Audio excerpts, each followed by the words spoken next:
Hello, English 3. Today we are going to do something that we have done in class before. You've done them with other ELD teachers, and today we're going to try to do it online with YouTube. And it's a listen and sketch. So I'm going to read the next chapter, which is chapter 5. I'm going to pause throughout and let you know when I want you to sketch. So all you need is your packet for Miracle Boys and a pencil. Super easy. If you don't have those things, press pause, go grab them, come right back.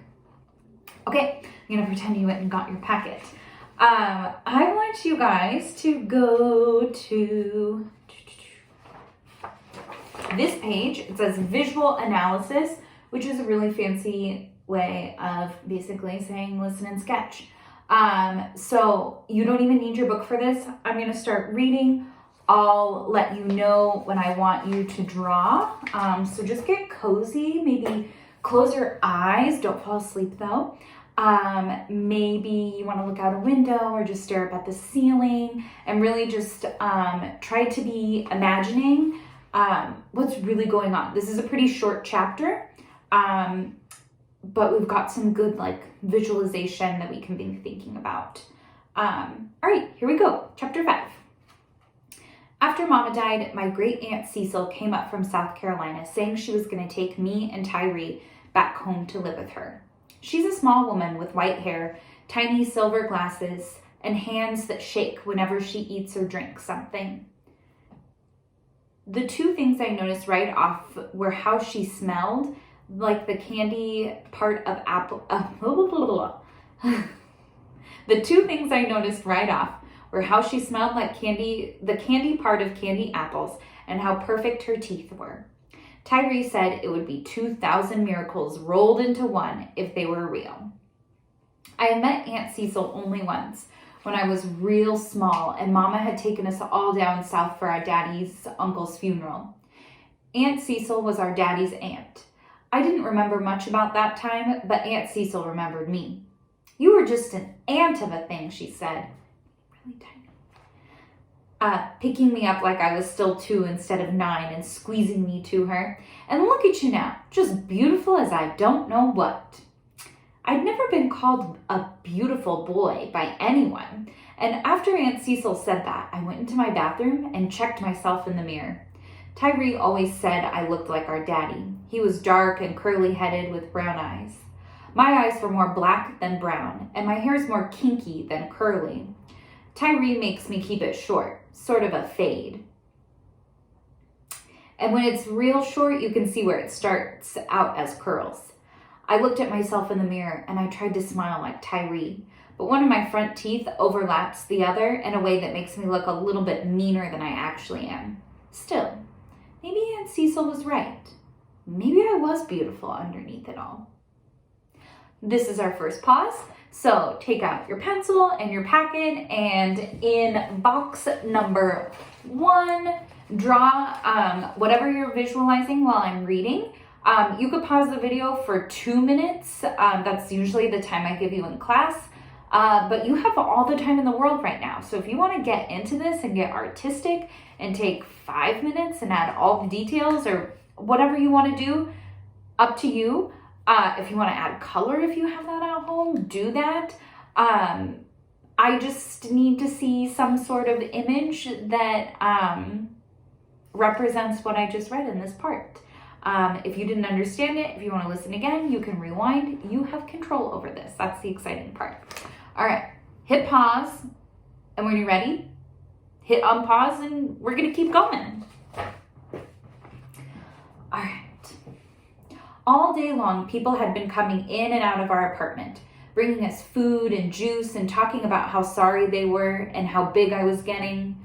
Someone even brought a pound of bacon, 2 cans of Spam, a dozen eggs, and a loaf of Wonder Bread in case we got up in the morning and we didn't want to eat the other stuff. Tyree and Aunt Cecil took everything everybody brought us and thanked them. I sat in the living room mostly, stared at the television set, and wishing everybody would just leave us alone. I wanted Mama to come home, wanted to hear her coming up those stairs singing me and Bobby McGee song the way she always did. All right, gonna pause here again. Same thing. Now you're drawing in box number 2. Click pause. When you're ready, hit unpause. And here we go. I'm gonna keep reading. Me and Tyree were both wearing black suits. Mine was too short at the wrist because Mama had bought it the year before for me to wear on special occasions like school assemblies and church. Since there hadn't been that many assemblies and I usually wore pants with a shirt and a tie to church, the suit had hung in my closet until Tyree pulled it out the day before Mama's funeral. They let Charlie come to the funeral and stay with us for a few hours afterwards. When Aunt Cecil saw him with those 2 guards from Rahway, she crossed herself and pressed her handkerchief against her mouth. Charlie stood real stiff while she hugged him, his eyes sweeping over everybody, checking us all out. There wasn't any feeling in him, just hard, flat eyes that didn't belong to the Charlie they had taken away. "Charlie," I whispered, trying to hold his hand. "Mama died." Charlie snatched his hand away from mine and glared at me. "How come you ain't save her, huh?" he said. "If I was there, I would have saved her." I stared at the guy standing in front of me. It wasn't Charlie. Charlie would never talk to me that way. Never. Blame me for anything. This was somebody different. New Charlie. "I tried," I whispered, taking tiny breaths to keep from crying. "I would have saved her." New Charlie turned away from me, went over to the corner and crouched down against the wall. He stayed that way, glaring at his hands. All right, here's our next pause.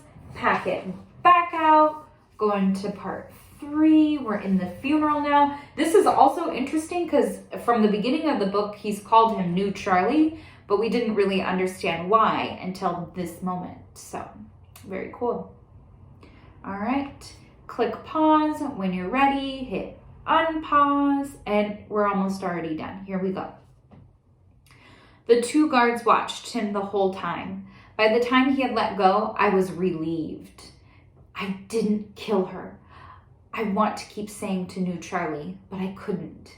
And on the way out of the house, when New Charlie looked back at me and Tyree, then punched the wall, I felt like he was punching me. Tyree had his arm around me, and when New Charlie punched the wall, he pulled me closer. He stood there listening and could hear New Charlie crying all the way down the stairs. "Charlie," I whispered, because he sounded like I remembered, like he did when that dog died, hurt and small and lonely. "Charlie, don't cry. Please don't cry."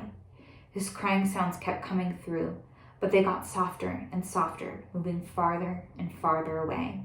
"Charlie," I whispered, burying my head into Tyree's arm. "Where'd you go, man? Where'd you go?" And that is the end of chapter 5.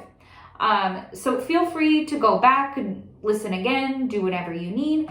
Also, if you have a way to take a picture of your visual analysis page in your packet and either email it to me, message it to me, text it to me, whatever you want to do, let me know. I really, really would love to see what you guys have done. I hope you have a wonderful day. I miss you so much. And we'll talk to each other soon. All right, bye-bye.